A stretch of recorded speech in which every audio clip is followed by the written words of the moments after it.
প্রক্রিয়াজাত পণ্যের জন্য ত্রিপুরাকে ভিন রাজ্যের উপর নির্ভর করতে হয়। আর ত্রিপুরায় যে সকল প্রক্রিয়াজাত পণ্য উৎপাদিত হয় তা রাজ্যের মধ্যেই সীমাবদ্ধ থাকে, রাজ্যের বাইরে কোথাও এগুলোর চাহিদা নেই, এমন একটি ধারণা প্রায় সকলের মধ্যেই কাজ করে।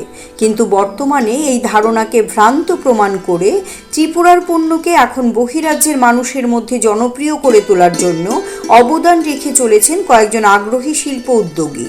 তাদের মধ্যে অন্যতম একজন মিঠু দেবনাথ, রাজ্যের সুপরিচিত তিরুপতি আগরবাতি কারখানার মালিক। রাজ্যের পাশাপাশি তার কারখানার উৎপাদিত আগরবাতি সুগন্ধে মোহিত প্রতিবেশী রাজ্য আসামের মানুষও, এমনকি বিদেশে রপ্তানি করার প্রস্তুতিও নিচ্ছেন এখন। বর্তমানে তার কারখানায় দৈনিক প্রায় 10,000 প্যাকেট আগরবাতি তৈরি হচ্ছে। তবে এই জায়গায় পৌঁছানোটা খুব সহজ ছিল না। তার এই কঠিন যাত্রার কথা তিনি তুলে ধরলেন সিএনই টিভির সামনে। আমি মিঠু দেবনাথ, সিইও তিরুপতি আগরবাতি। অ্যাকচুয়ালি আমাদের জার্নিটা শুরু হয়েছিল ইন দ্য ইয়ার অফ 2005। তখন থেকে আমরা আগরবাতি বানানো এটা আমাদের মাথাতে আসে। ছোটোবেলা থেকেই আমার অ্যাকচুয়ালি প্রোডাকশন লাইনে কাজ করার খুব ইচ্ছে ছিল। তারপর থেকে আমি প্রোডাকশন লাইনে অনেক কিছু নিয়ে চিন্তা ভাবনা করেছিলাম, কিন্তু তার মধ্যে থেকে এটাকেই বেছে নিলাম যে আগরবাতির উপরেই কাজ করব। তো তার জন্য আমি নামটাও আমার যে দিয়েছি সেটা হলো তিরুপতি আগরবাতি। তিরুপতি আপনারা নিশ্চয়ই জানেন সবাই। আমরা খুব ছোট পরিসরে কাজটা শুরু করেছিলাম, মনে একটা ভয়ও ছিল যে কাজটা করতে পারবো কিনা, যে একটা প্রোডাকশন লাইনে কাজ করা এটা আমাদের মতো একটা রিমোট প্লেসের মধ্যে থেকে অনেক কঠিন ব্যাপার।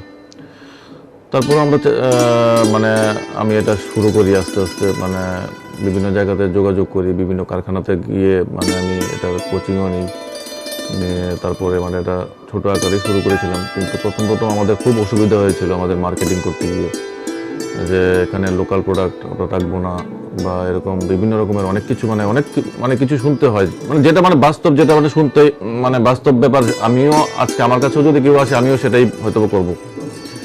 কিন্তু তারপরেও আমি সেটাকে আমি তার থেকে মুখ ফিরাইনি, আমি এটাকেই করবো ভেবেই আমি সামনের দিকে এগিয়ে যাই। তো অনেক চেষ্টা করে তারপর আমি একটা জিনিস লক্ষ্য রেখেছি, সেটা হলো গিয়ে আমার কোয়ালিটি। আমি চিন্তা করে দেখলাম, অনেক চেষ্টা করে তারপর আমি একটা জিনিস লক্ষ্য রেখেছি, সেটা হলো গিয়ে আমার কোয়ালিটি। আমি চিন্তা করে দেখলাম যে যদি বাইরে থেকে এত আগরবাতি ত্রিপুরাতে আসে, তো আমরা কেন পারবো না সেটাকে করতে। তো আমরা কোয়ালিটির উপরে করে আমি সেটাকে নিয়ে চিন্তা ভাবনা করে শুরু করি। কিন্তু বছর 2 বছর আমার খুব অসুবিধা হয়েছিল মার্কেটে কাজ করতে গিয়ে। কিন্তু আস্তে আস্তে আমরা আজকে ত্রিপুরাতে একটা ব্র্যান্ড এস্টাবলিশ করতে পেরেছি, সেটা হলো তিরুপতি আগরবাতি। আজকের ডেটে আমাদের তিরুপতি নাম নেই, মানুষের মাল পারচেস করে। আজকে যে কোনো দোকানে আপনি যাবেন, হয়তো আপনারা গিয়ে বললে যে তিরুপতি একটা ধূপকাঠি দেন, সবাই তিরুপতি আগরবাতি বের করে দেবে। যখন আগরবাতি উৎপাদন শুরু করেন তখন দৈনিক প্রায় 120 প্যাকেট তৈরি করতেন। এগুলো তৈরির থেকে বড় সমস্যা ছিল বিক্রি করা। মিঠু দেবনাথ তার এই লড়াইয়ের কথা বলতে গিয়ে জানান, সম্পূর্ণ নিজের কৌতূহল থেকে 2005 সালে আগরবাতি কারখানা চালু করেন। তখন রাজ্যে আগরবাতির কারখানা ছিল না, এমনকি এখনও আগরবাতির কারখানা প্রায় নেই। এই কারখানা চালু করার পরিকল্পনা নিয়ে তিনি নিজে গুজরাট চলে যান এবং কিছুদিনের মধ্যে প্রশিক্ষণ শেষ করেন। সেখান থেকে ফিরে আসার সময় তিনি সঙ্গে আগরবাতি তৈরির কাঁচা মাল নিয়ে আসেন। বাড়ি ফিরে নিজেই তৈরি করছিলেন আগরবাতি। তৈরি করতে অসুবিধা না হলেও সমস্যা দেখা দেয় যখন এগুলো বিক্রি করতে বের হন।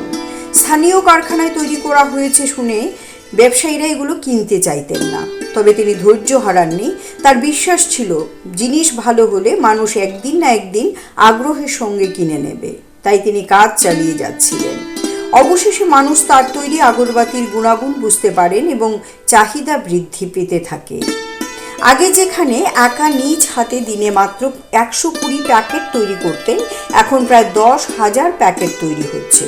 দৈনিক 30 কার্টুন, 24 ডজনে 1 কার্টুন, প্রায় 15 জন মানুষ তার কারখানায় কাজ করছেন। শুরুতে মাত্র এক ধরনের সুগন্ধিযুক্ত এবং এক আকারের তৈরি হলেও এখন মোট ৬০ ধরনের আগরবাতি তৈরি হচ্ছে। তার পরবর্তী পরিকল্পনা হচ্ছে আগরবাতি রপ্তানি করা। তালিকায় রয়েছে বাংলাদেশও। এই লক্ষ্যে আগরতলার পার্শ্ববর্তী বোধজং নগরে বিশাল আকারের এবং স্বয়ংক্রিয় কারখানা স্থাপন করা হচ্ছে। এই কাজ প্রায় শেষ পথে, আর কিছুদিনের মধ্যেই কারখানা চালু করা সম্ভব হবে বলে আশা ব্যক্ত করেন। তো এটা করতে গিয়ে আমরা কিছু কিছু জায়গাতে আমরা যেরকম একটু অসুবিধাও আমরা ফিল করি, যেরকম সাপোজ ত্রিপুরা একটা খুব রিমোট প্লেস, যেখান থেকে মানে ট্রান্সপোর্টেশনের খুব অসুবিধা হয়। তো ম্যাক্সিমাম ধরুন আমাদের এখানে কি পাওয়া যায়, বাঁশ কিছু পাওয়া যায়, আর ধরুন আমরা এখানে কিছু চারকোল তৈরি করতে পারি। বাকি আদার্স যেসব মানে ম্যাটেরিয়ালসগুলো লাগে সেগুলো সব কিছু আমাদের বাইরে থেকে আমাদের নিয়ে আসতে হয়। যেরকম পারফিউম বলুন বা প্যাকিং বলুন, প্যাকিং ম্যাটেরিয়ালস থেকে শুরু করে যা যা আছে সব কিছু আমাদের বাইরে থেকে নিয়ে আসতে হয়। তো যাক, মানে আমরা এখানে মানে সেটা শুরু করি, মানে তো আমাদের আনতে গিয়ে যেসব মানে ট্রান্সপোর্টেশন কস্ট আমাদের বিয়ার করতে হয়, আমরা ধরুন আজকের ডেটে ত্রিপুরাতে মালটা চালানোর জন্য ঠিক আছে আমাদের, কিন্তু ত্রিপুরা থেকে আমরা যখন একটু বেরিয়ে যাব, যেমন আমরা হয়তো নর্থ ইস্টে মার্কেট করতে যাই, আমরা আজকের ডেটে নর্থ ইস্টে মার্কেট করছি, কিন্তু আমাদের খুব কষ্ট হচ্ছে আমাদের। কারণ গুয়াহাটি থেকে একটা কার্টুন মাল ত্রিপুরাতে আসতে ধরুন 80 থেকে 100 টাকায় চলে আসে, কিন্তু আগরতলা থেকে একটা মাল গুয়াহাটিতে পাঠাতে গেলে অন্তত 300 টাকা দরকার। তো সেই জায়গাতে গিয়ে আমাদের এখানে একটা বিশাল বড় একটা আমরা মানে যেটা ফেস করছি, মানে সেটা হলো গিয়ে ট্রান্সপোর্টেশন। আজকে ট্রান্সপোর্টেশনের জন্য হয়তোবা আমরা আজকে যেই জায়গাতে দাঁড়িয়ে আছি সেই জায়গাতেই হয়তোবা দাঁড়িয়ে থাকতে পারবো, বা পারবো কিনা সেটাও জানি না, হয়তোবা একদিন মুছেও যেতে পারি আমরা, কারণ ডিউ টু ট্রান্সপোর্টেশন।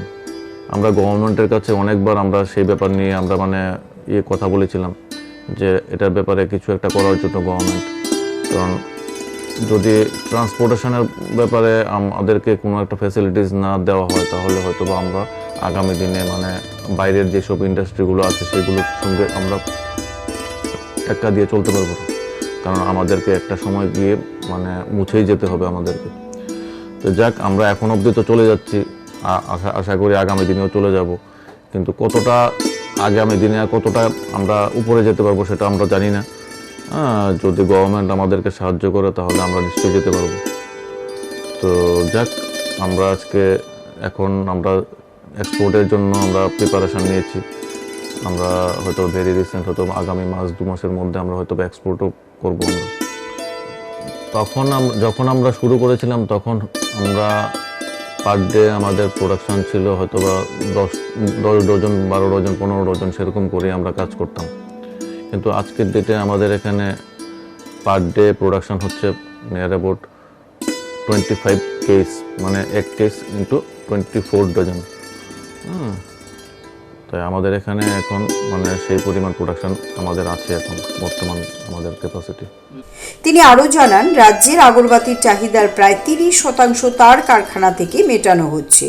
সম্পূর্ণ ব্যক্তিগত উদ্যোগে এই কাজ চালিয়ে যাচ্ছেন তিনি। যদি সরকার থেকে সহযোগিতা করা হতো তাহলে উৎপাদন বৃদ্ধির পাশাপাশি বহিরাজ্যে আরও বেশি পরিমাণে আগরবাতি রপ্তানি করা সম্ভব হতো বলেও জানান তিনি। সরকারি সহায়তাটা আপনি বলেছেন ঠিক আছে, কিন্তু আমরা কিন্তু সরকারের কাছে কিন্তু টাকা পয়সা বা দিতে বলিনি সরকারকে আমরা সরকারের কাছে আমরা টাকা পয়সাও চাইনি, কারণ আমরা আজকে যে জায়গাতে দাঁড়িয়ে আছি আমরা কিন্তু সরকারের হেল্প নিয়ে করিনি এই জায়গাতে, আমরা আমাদের নিজেদের হেল্প নিয়ে এই জায়গাতে এসেছি। আমরা চাই আগামী দিনে আমাদের হেল্প নিয়ে আমরা করব, আমাদের যে ফান্ড আছে আমরা সেইভাবেই আমরা এগিয়ে যাব। কিন্তু সরকারের তরফ থেকে যেটা সাহায্যের কথা বলছি সেটা হলো লজিস্টিক ফ্যাসিলিটি আমাদেরকে দিতে হবে। যেরকম আমরা আজকে যেই 300 টাকা দিয়ে আমরা আজকে গুয়াহাটিতে পাঠাচ্ছি, হয়তো কলকাতায় আমরা মাল পাঠাতে গেলে আমাদের এখান থেকে প্রায় 400 থেকে 500 টাকা পড়ে যায়। সেই যে মানে অ্যাক্সেস যে অ্যামাউন্টটা সেটা আমাদেরকে গভর্নমেন্ট আমাদেরকে রিএম্বার্স করে দিতে হবে, তাহলে হয়তো আমরা আজকে বাইরের যেসব ইন্ডাস্ট্রিগুলো আছে সেগুলোর সঙ্গে আমরা কম্পিটিশন করে টিকে থাকতে পারবো। আদারওয়াইজ আমরা বাইরের বিজনেসটাকে আমাদের বন্ধ করে দিতে হবে। শুধু বাঁশ কিছু পরিমাণে পাওয়া যায়, আর আমাদের ধরুন চারকোলটা এখানে আমরা করে নিতে পারি। বাকি যেরকম প্যাকিং ম্যাটেরিয়ালস আমাদের বাইরে থেকে আনতে হয়, আমাদের পারফিউম, কেমিক্যাল ওইসব সব কিছু আমাদের বাইরে থেকেই মানে আমার প্রকিউর করতে হয়। ত্রিপুরাতে পার মান্থ আপনার আমাদের যে ইয়ে আছে, আমাদের হিসাবে ত্রিপুরাতে পার মান্থ আগরবাতি চলে নিয়ার অ্যাবাউট 50 লাখ। তার মধ্যে থেকে আমাদের ধরুন মানে 10% আমরা আমাদের মার্কেট আছে, বাকি মার্কেটটা পুরোটাই বাইরে থেকেই করে। লজিস্টিক সাপোর্ট যদি আমরা পাই তাহলে হয়তো বা আমরা তখন বাইরে চলে যেতে পারবো ইজিলি। কারণ এখন বাইরে গিয়ে আমাদের মানে দেখা যাচ্ছে কি আমাদের কোনো মানে কস্টিং হয়ে যাচ্ছে, আমাদের কোনো কিছু মানে ইয়ে থাকছে না। তো কস্টিং এইভাবে তো বিজনেসটাকে এগিয়ে নিয়ে যাওয়া যায় না। মানে বিজনেস করতে গেলে প্রফিটও করতে হবে, না হলে আমাদের স্টাফদের কীভাবে চালাবো আমরা। আজকে আমাদের এখানে যেসব লোকরা কাজ করছে সবাই তো মানে মানে ওদেরও তো চলতে হবে, ওদেরও তো জীবন মানে ইয়ে করে তারপরে আমাদের ফ্যাক্টরিকে বাঁচিয়ে রাখতে হবে, ওদেরকেও চালাতে হবে, আমাদের ফ্যাক্টরিটাকেও বাঁচিয়ে রাখতে হবে। তো সেই জন্য মানে আমাদেরকে যদি লজিস্টিক ফ্যাসিলিটিটা যদি আমরা পেয়ে যাই তাহলে আমরা হয়তো আজকে 10% থেকে এটাকে আমরা হয়তো বা আমার যতটুকু মনে হচ্ছে আমরা 30% আমরা নিয়ে যেতে পারবো। আমাদের এখানে এখন পর্যন্ত 15 জন আছে কাজ করে রেগুলার। আগামী দিনে তার উৎপাদিত কারখানার আগরবাতি সুগন্ধ দেশ বিদেশে আরও ব্যাপক হারে ছড়িয়ে পড়বে। তাকে দেখে এই শিল্পে আরও উদ্যোগীরা এগিয়ে আসবেন এবং তিনি তাদের সঠিক দিশা দেখাতে পারবেন, এটাই প্রত্যাশা রাজ্যবাসীর।